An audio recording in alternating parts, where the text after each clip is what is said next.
laquelle je l'apprécie beaucoup, c'est parce qu'on n'arrive pas à voir, si vous voulez, la ligne de démarcation entre la narration biblique et l'analyse, la méditation un petit peu théorique qu'en fait Francine Carton. Donc le glissement du récit à l'interprétation est imperceptible. Voilà. Donc je vais vous le lire sans notre commentaire, et comme on a le temps, je vous le lirai en entier. Au début, il n'y a rien à signaler. Les jours vont comme ils vont, le vent souffle où il veut, l'amour va comme il peut. Au début, il y a la vie qui va, le cœur qui bat, les fleurs à jardiner, les désastres à éviter. Le soleil souvent, la pluie quelquefois, les nuits de froid, puis les abeilles qui font le printemps. Déjà, la voix a élu Yona, mais lui ne le sait pas. Il va, il vient sur la terre du quotidien. Quand un jour, l'ouragan survient, un séisme aussi violent qu'inapparent, lui se cabre, s'arc-boute, se verrouille, ne pas entendre ce qu'il sait déjà. Ces trois verbes dédiés aux prophètes, là où commence leur solitude. Lève-toi, va, crie. Quoi? Lâcher ses habitudes, découdre ses certitudes, entrer dans l'inquiétude. Quoi? Risquer l'exil, avancer en territoire hostile, s'exposer au péril. Quoi? Jeter un cri comme on jette une pierre, brandir l'intifada comme un brésilien. Yona ne veut pas. Yona n'ira pas. Yona renvoie la voix. Il se lève et s'enfuit, sans savoir qu'il doit aller au bout de sa nuit. La voix l'emmenait au levant, il cherche son orient en extrême occident. Yona, colombe, c'est son nom. Au lieu de s'élever, se met à ramper. Promise à la légèreté, il choisit la gravité. Mourir plutôt que mûrir. Se faire errant plutôt que héros. Se ranger plutôt que déranger. Yona descend et n'en finit pas de descendre. Il descend sur la côte et s'enfonce dans la cale d'un cargo. Il va au plus bas, fait profil bas, prie qu'on l'oublie, supplie qu'on le renie. Les jours vont et la nave va. La voix se tue, il n'y pense plus. Ou peut-être si elle le poursuit. Dormeur solitaire, Yona vivote au creux d'entrailles inhospitalières. Mais la mer, un jour, se souvient et des profondeurs libère sa fureur. L'embarcation craque et s'affole sous les coups de cette funeste mémoire. Passagers et matelots, la mort pourrait tous les prendre bientôt. Tous tremblent, tous ont peur. Vers le ciel, ils lancent leur clameur, et dans la mer, leur valeur. Et Yona s'enfuit plus avant dans le cambouis. Dormir encore, sombrer plus fort. Il sait, Yona, que la mer attendra pour relâcher ses chaînes qu'il est traversé sur l'autre versant de lui-même. Il dit encore, jetez-moi à l'eau. Elle se calmera aussitôt.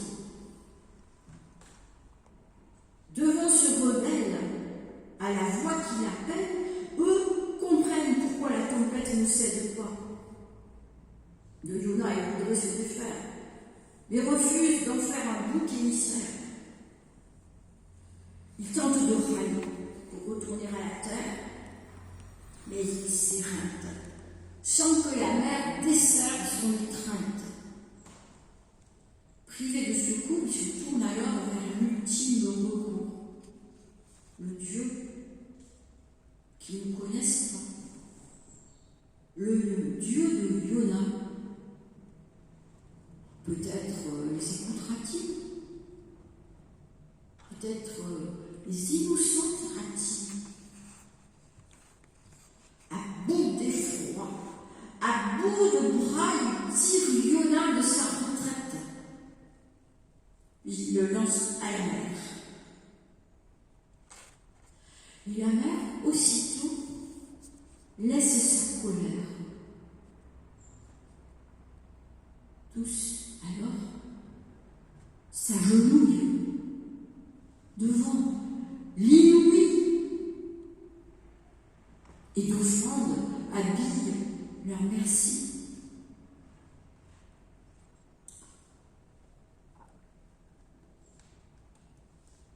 La mer, c'est maintenant déplissé. Sa fureur effacée. Yona s'enfonce dans le silence de l'en bas. Et l'abîme, sur lui, referme son bras. La mort va le prendre. Rien n'est plus à attendre. C'en est fini de lui et de son ancien souci. Mais une vague soudain l'emmaillote, il avale sans manière pour le conduire au seuil d'un étrange sanctuaire. Le voici recueilli 3 jours et 3 nuits dans le sein d'un poisson. Bercé par d'insolites eaux amniotiques. Au creux de cet étrange univers, le temps file à l'envers. Yona s'estompe. Yona se défait.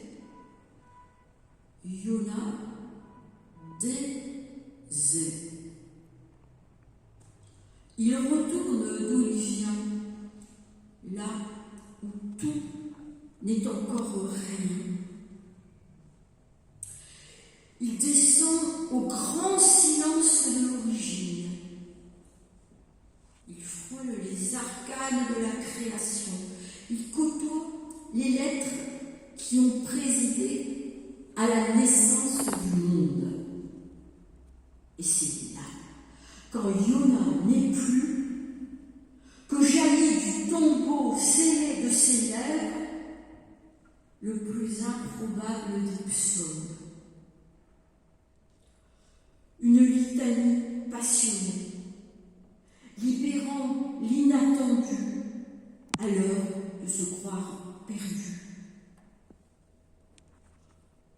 Pour tisser sa prière, Yona renoue avec la langue de ses pères. Il se souvient de la tendresse première, toujours là quand on l'espère. Il dénude son corps. Il Il dit qu'il a peur, mais qu'il veut naître à nouveau. Tutoyer le mystère, arrêtez de se taire. Yona crie enfin, et son cri le reconstruit. Alors, la voix parle au poisson, et le poisson vomit Yona. Le voici sur le sable d'un rivage inédit. Yona cligne des yeux. Il prend du retard pour ajuster son regard. Désormais, la mer est bleue.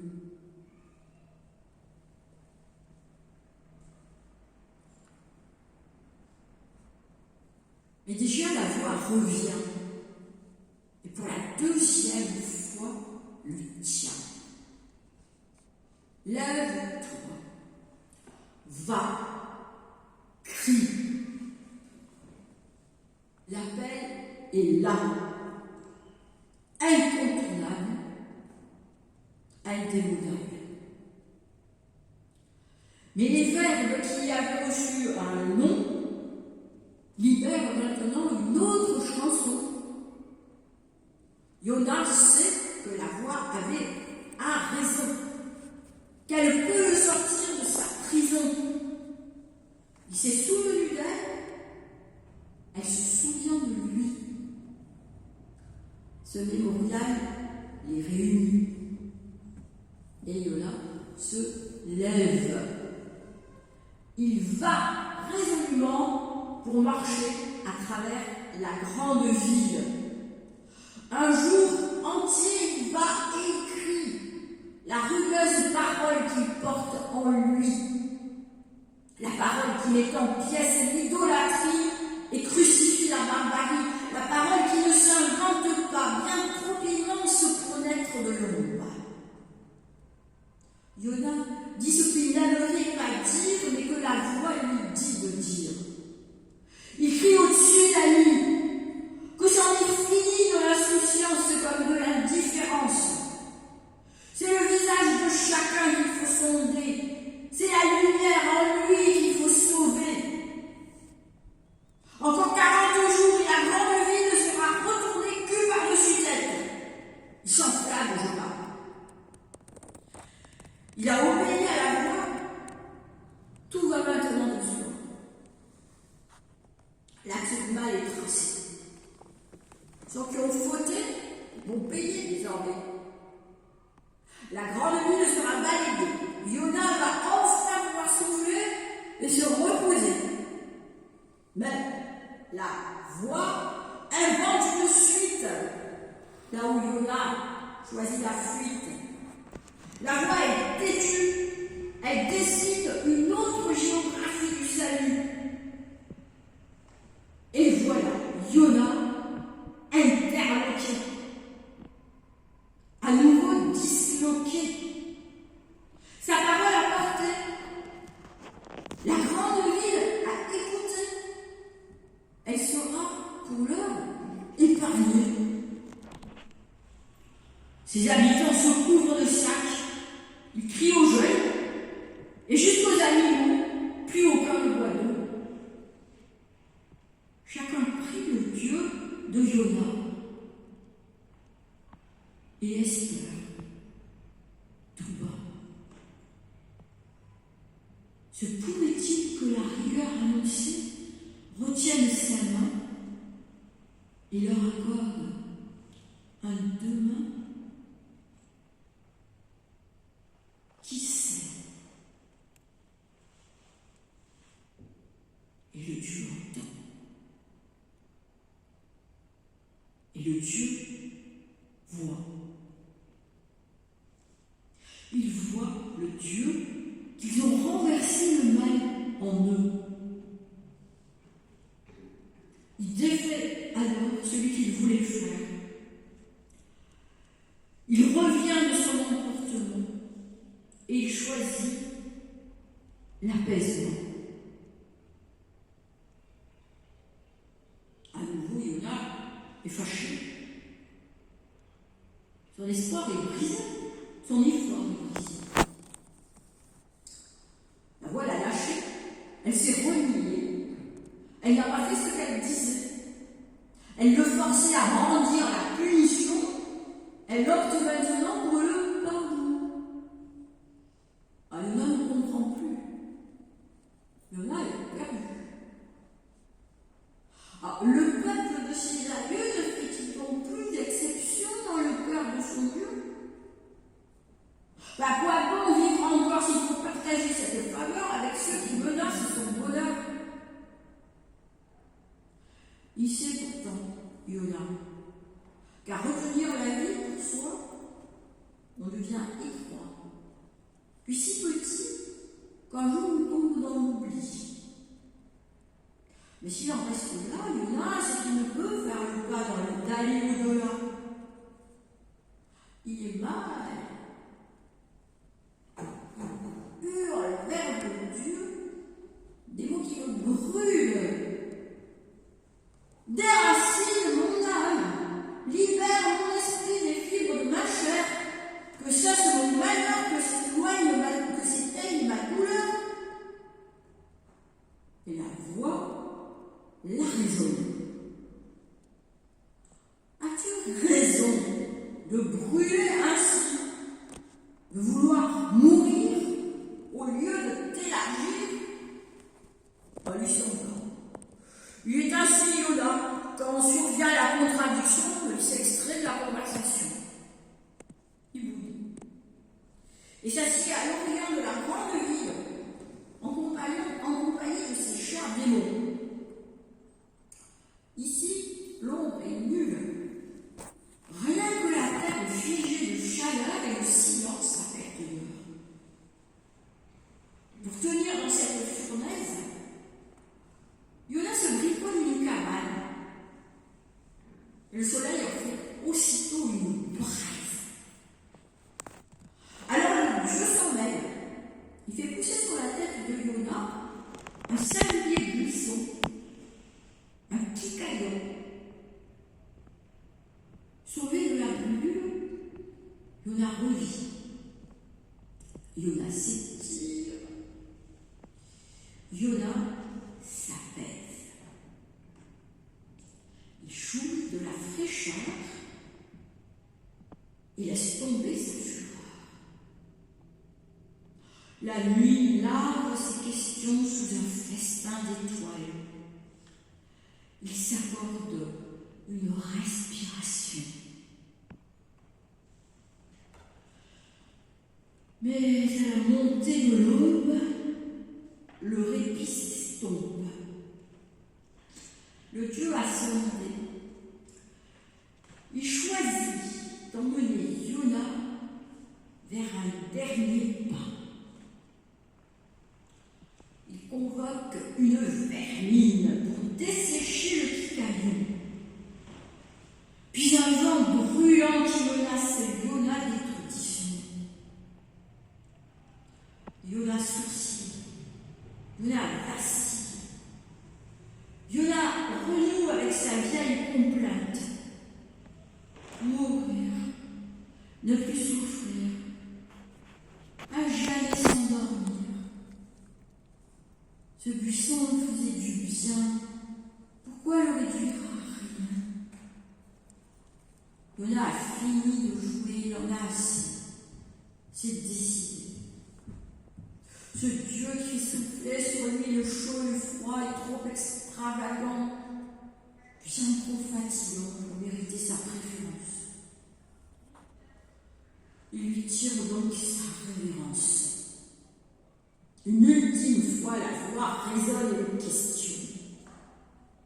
Tu te démontes pour un buisson que tu n'as pas planté, qui ne t'a rien coûté? Et moi, je resterai impassible devant ce peuple privé d'avenir.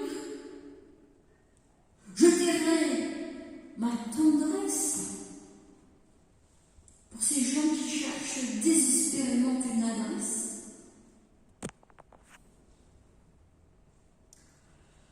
Sur la terre enflammée du Moyen-Orient, Yoda médite toujours sa réplique.